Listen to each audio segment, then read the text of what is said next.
you got some pushback during our we did a panel a couple of weeks or not months ago, maybe, with some traditional conservatives on it. Yeah, Tim and Andrew. Yeah, and they were, I think Tim offered some pushback because you said you didn't have a problem with women working. I have a problem with women not working. Okay.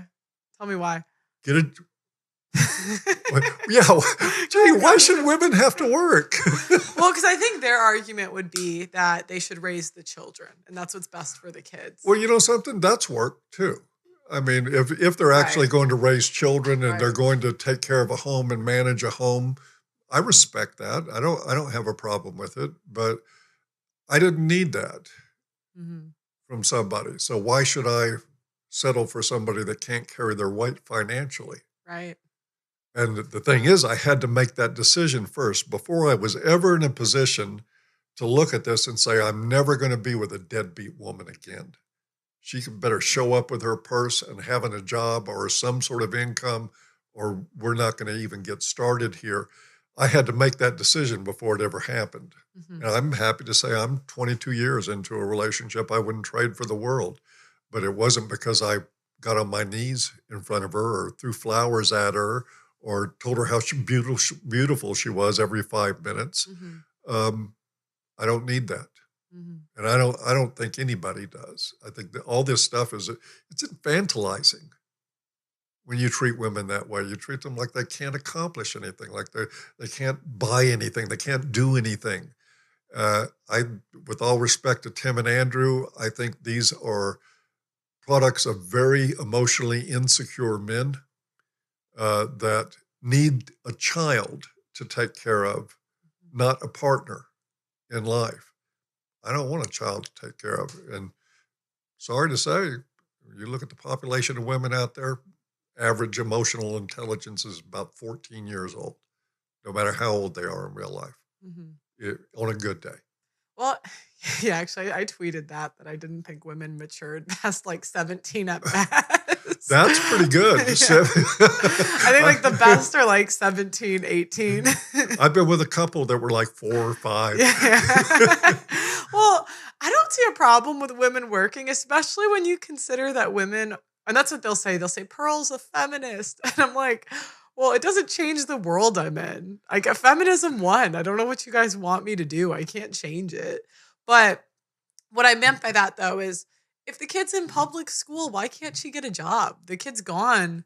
I think what's public school? 7 hours a day? 6? Yep. And then I don't. When I was a kid, everyone did after school activities. So you would stay. We had practice at 3:30. Right.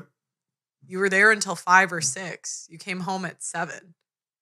But Oprah comes on it too. But I'm like, what are you doing all day? It's not like we have air fryers now. You can make like a perfectly good meal in an air fryer in 45 minutes. And it's like, it's not bad food either. It can be healthy and good for you. So what are you guys doing all day? Well, and a lot of guys are finding now they don't want women to cook for them. They're fine cooking for themselves or cooking for others. I'm the cook in my home. I wouldn't have it any other way. Yeah. Yeah, I said that on a podcast recently that men are better cooks than women now. Well, you look at it, some people will say it's misogyny and women's oppression, but you look at all the, outrageously successful chefs in the world, they're all men. Yeah. But then I'm like evil, What? That's why I'm here. Yeah. What pushback have you gotten the last the last 20 years? Oh God, I've lost count of the hit pieces in the media. I mean, most of them started back in 10 years ago when we did our first international conference on men's issues in Detroit. It wasn't too long after that the SPLC decided we're a hate group, that A Voice for Men was. So eventually they listed us as a hate group. It's really interesting. And I turned over A Voice for Men to Robert Brockway, a guy out of Australia, a great men's rights activist there that is doing a bang-up job running it now. And I just handed it over to him and started XY Crew, which is a men's groups that we're doing online, and we do real-world events. And the SPLC said, okay, A Voice for Men's not a hate group anymore, but XY Crew kids Wow. simply because it changed ownership. I've had that pushback. I've had death threats. I've had people write me emails. Oh my God, a woman wrote me once, and I don't know if it was true or not. She said, "My husband listened to you and he blew his brains out. Uh, Thanks for killing my husband." I get stuff like that fairly regularly. So what keeps you going? Like, why do you keep doing it? If you get, because you could Maybe just, you I'm could. nuts. I don't know. That's part of the problem is that I don't know when to quit.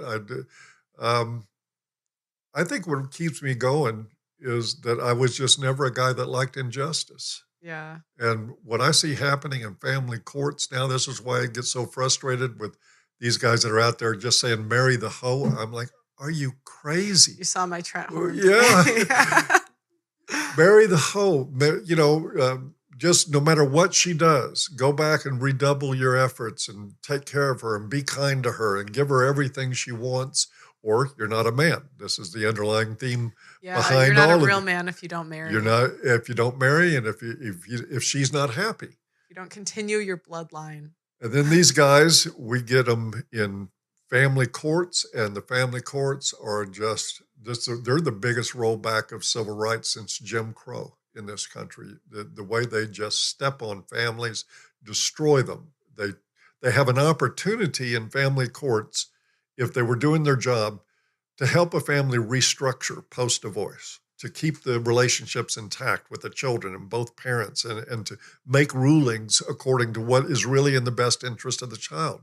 They don't do that at all. They destroy children in family courts, and they destroy the fathers and ultimately the mothers by selling them a bill of goods. Women end up much more likely to be below the poverty line post-divorce than they are while they're married. Their lives deteriorate, the children's lives go downhill, the men's lives deteriorate, and we find that normally there's a 4-to-1 ratio of suicide between men and women. When you're talking about divorce and breakup of long-term relationship, it goes to 11-to-1. That's how bad things are out there, and that bothers me.